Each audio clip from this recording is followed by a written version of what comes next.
Unang-una, dapat sagutin ng undersecretary na yon, yung maingay na undersecretary na yun, kung ano pinagsasabi niya. Dapat sagutin niya, is the city director of Davao City right now is the choice of the city mayor? Yan ang tanongin niya. Kung masagot niya na yes, then sisihin mo ang mayor. Kung kagustuhan ng mayor yan, na maging city director, sisihin mo ang mayor. Pero hindi kagustuhan ng mayor yan. Hindi yan tinatanggap ng mayor. Wala magawa ang mayor dahil tila binabayulit nila yung local government code na dapat ang magpili ng local chief executive ay yung magpili ng city director ay manggagaling sa tatlong nililista ng krami na pagpilian ng mayor. Pero in that case, walang binigyan na listahan ng krami na pinapapili sa mayor at pina-assign lang diretso yan. At if you can recall, ilang beses yun sa isang araw, nagpapalit-palit ng city director. So, paano mo sisihin ang mayor na lalabas man talaga na wala siyang command dyan, kahit na siyang mayor, wala siyang command dyan sa city director dahil ang city director is directly appointed by Krami or by Malacanang kung tutusin.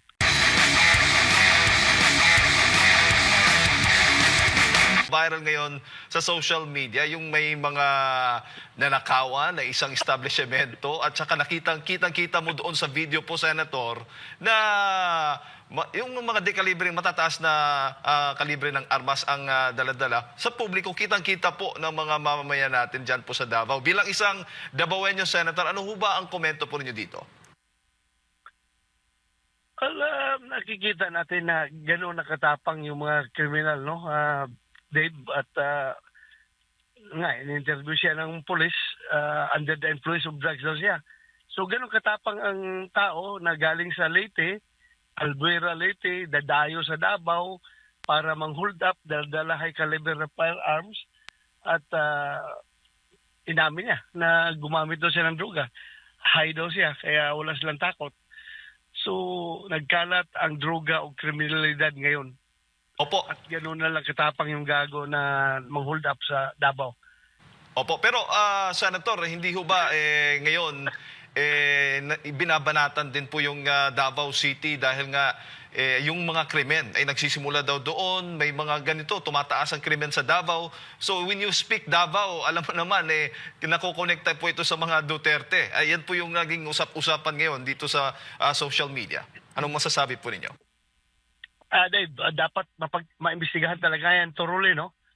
Ang anong punot dulo niyan, kung yan ba ay stage na hold up at merong ang habol ay hindi talaga yung hold up itself, kundi ang pagpapahiya sa gobyerno, local government ng Davao, dapat ma-establish natin yan. Anyway, nahuli man yung isa, may lalabas at kakanta yan kung may anggulo na gano'n na posibleng aminin niya yan.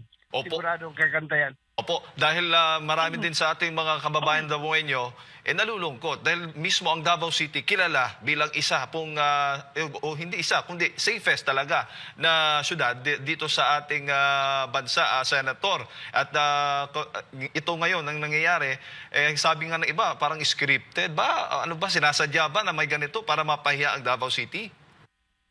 Yun nga, I can just imagine, no? Naka-produce import na baril, tapos yung sasakyan nila sira daw na motor na pag get-away nila ay yun, nasisira pa. So meaning, hindi gaanong ka bigat yung kanilang kagalingan nila na mang-hold up at Davao pa ang pinuntarya nila. Alam mo, kung maggagawa ka ng krimen sa Davao, siguro mo talaga na well-planned, well-coordinated yung mga movements ninyo para maging totally successful kayo. Pero sa pangyayari na yun, isipin mo, naka-display ng dala ng low-powered firearms. So, anong purpose nun? Para ma-record, para makuha sa CCTV at masisira ang reputasyon ng Davao City. So, kailangan talaga ma-establish as of now, hanggang kuwan tayo, hanggang pagdududa tayo na ito ay scripted, ito ay may halong paninirang puri sa siyudad ng Davao. Pero dapat let's get to the bottom of it. Ma-establish talaga ng ating kapulisan kung ano ang motibo nitong mga tao na ito sa likod ng pang-hold up. Opo, opo. Iniulat po ng Philippine National Police Senator ni Chief General Romel Marbil na overall crime rate daw sa bansa ay bumaba po ng 26.76% sa unang 6 na linggo po ngayong taon. Kayo, ano bang masasabi po ninyo considering na may mga napapabalitaan po tayo na napuputulan ng daliri, may mga nawawala, mga batang nawawala na kinikidnap, hinahanap, missing. Ano po yung masasabi po niyo dito, Senator? Kung basehan natin yung numbers nila na hawak sa opisina, may malaking irony pagdating sa ground. Ang totoong measure talaga ng peace and order, yung nararamdaman ng taong bayan doon sa kalsada, diyan sa ground. Magsasabi ang tao na wala kaming problema, safe na safe kami, yun ang totoong measure. Pero kung magtatanong ka ay talagang sasabihin sa iyo ng mga tao na andyan na naman sir, bumabalik ang droga, ang kriminalidad, kidnapan dito, kidnapan doon, krimen dito, krimen doon. So, talaga mukhang may something is missing diyan sa report nila, sa data nila. I hope magpakatotoo sila sa totoong crime situation ng ating bansa.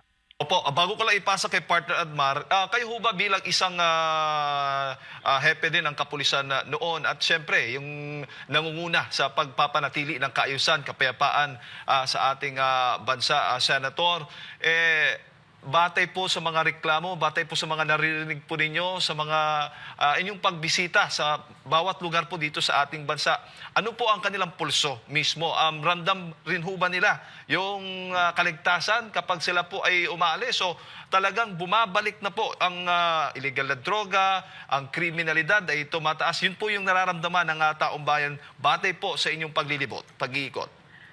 Paglilibot ko, hindi na ako nagtatanong dahil siguro ang mukha ko ay mukha ng peace and order. Automatic nagsasabi sa akin yung mga barangay kapitan na nakasalamuha ko, mga mayor, at yung ordinaryong tao ay talagang sinasabi na sa akin na andyan na naman sila, bumabalik na naman sila. At hindi na tayo safe ngayon sa ating palibot dahil nagkalat na naman yung mga addict, nagkalat na naman yung mga kriminal. So, it's ayaw kong i-amplify ng gusto yung itong obserbasyon na ito. Pero kung magbibingi-bingihan tayo, ay tila we are fooling ourselves. We are fooling ourselves. We have to wake up to reality and react accordingly. Yun dapat ang gagawin natin, hindi yung i-sugarcoat natin yung situation. Dahil kung palaging gano'n, ilan naman ang makikidnap nito, ilan na naman ang mapapatay ng mga addict nito, ilan naman ang mararape nito. Kaya masakit man tanggapin, pero tanggapin natin na yan ang nangyayari ngayon